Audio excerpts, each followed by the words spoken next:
Okay, good morning YouTube. It's Steve and I'm going to start something back up I haven't done for a while.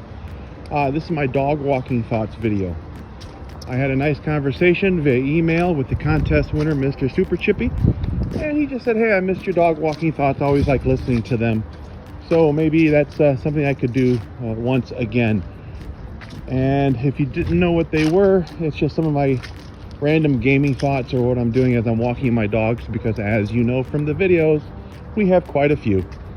And I'm getting old, so as I get older, I can only walk one or two of these mastiff types by themselves.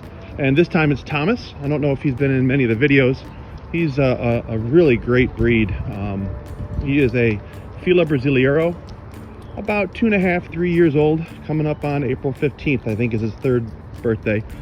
They are incredible beasts. And here's a little known fact, or maybe you guys across the pond know this, but this breed is banned in England. So there you go, guys. You may have all kinds of cool model shops and game manufacturers. We have Filas. Thomas, say hi to the people. He's a good boy. He's about 130, 140 pounds. One of the fastest mastiffs. If he can get up to full speed, he can knock me down. Just a good all-around family dog. I'm sorry they're banned over there. So what do I want to talk about? Well, I mentioned in the contest prize draw that I will be doing a video about the appreciation of certain manufacturers, vendors, people who have been helping me put this Operation Meridian together.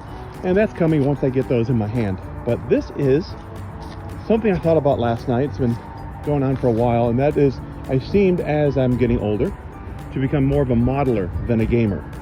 And I look back at how I started, what I've done, and whoops, I gotta get this. Yep, Filas do what Filas do. That's a good dog walk. So I would like to get back to the topic, which is becoming more of a modeler than a gamer. And I look back at my past and what I've done and how I got there, and kind of asking you guys too, do you find yourself more of a painter, a modeler, hobbyist? I have some pictures to show you also of what got me inspired, but I think it was joining the Revell Model of the Month Club. And when I was very young, maybe, gosh, 5 or 6, back in the early 70s, yeah, do the math, I'm hitting 60 soon. A couple of years, I'm not that old. Yeah, I remember getting aircraft, ship models, car models, and then building them with my dad on the coffee table. The problem was I wanted to play with them right away. So whenever I got, let's say, the Red Baron funny car, built that, and or the ship models, and I started building them, but it just, you know, ship models didn't have the flat hull back then. The funny car, the wheels would bend, wouldn't roll. And then I got the most amazing kit in a series of these kits, and they were the, of course, Revell, but the 1/32nd scale model aircraft. I'm going to send a couple, or put a couple pictures of them right now in the video.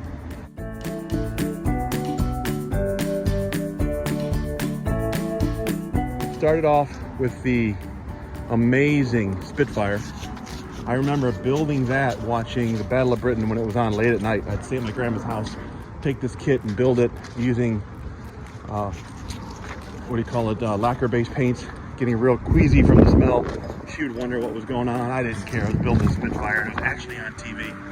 I found out if I could build them with the gears up, I could run around the house making airplane noises, kind of like what I do now. That was a blast. And then I got the P-38 in the mail. Holy cow. The Gene, I believe it is, Richard Bong's aircraft. Here's a picture of that.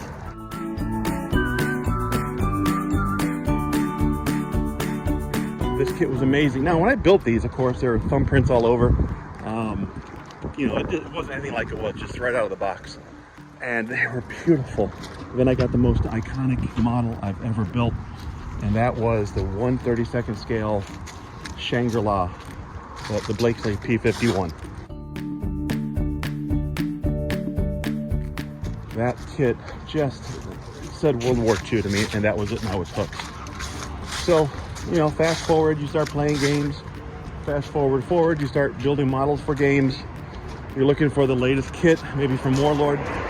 But yesterday I watched and what started this all. Chili Modeler, I believe is his name. I'll put it right here.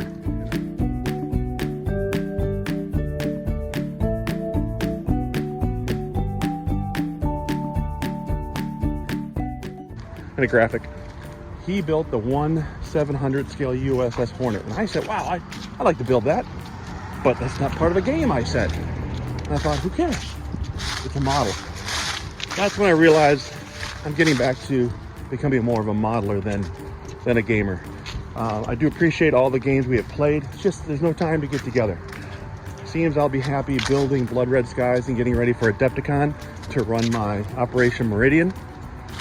And anything else that my friends who have lots of miniatures want to do. If they want to get together and play a game like we did the US Civil War with Black Powder from the two guys that I play with their collection, which is amazing.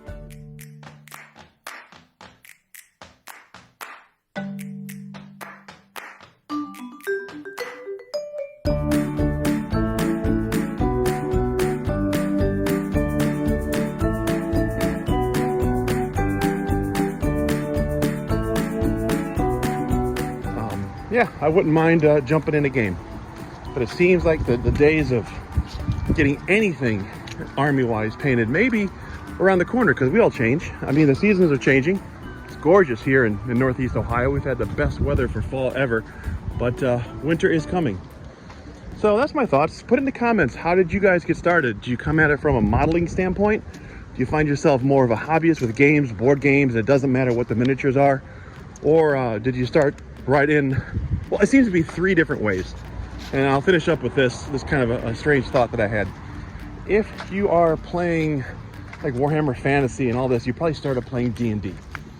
If you're playing a lot of historical games, you started playing with Airfix miniatures when you were little, setting up little, like the dioramas from the, I don't know, Cowboys Indian set, or the American Civil War, or the Hugomont set they put out for Napoleonics. If you were doing, oh gosh, what else is there? Oh, some of these other games, miniature games, historical, you came at it from my aspect. You were a modeler first, and then you just discovered that you can actually add rules to these miniatures. Or maybe we're all the same and we did everything, and now we just do what our heart feels like it. Interesting topic. I want to know what you guys think as we get up there in age. Where are you at in your hobby life? What's going on?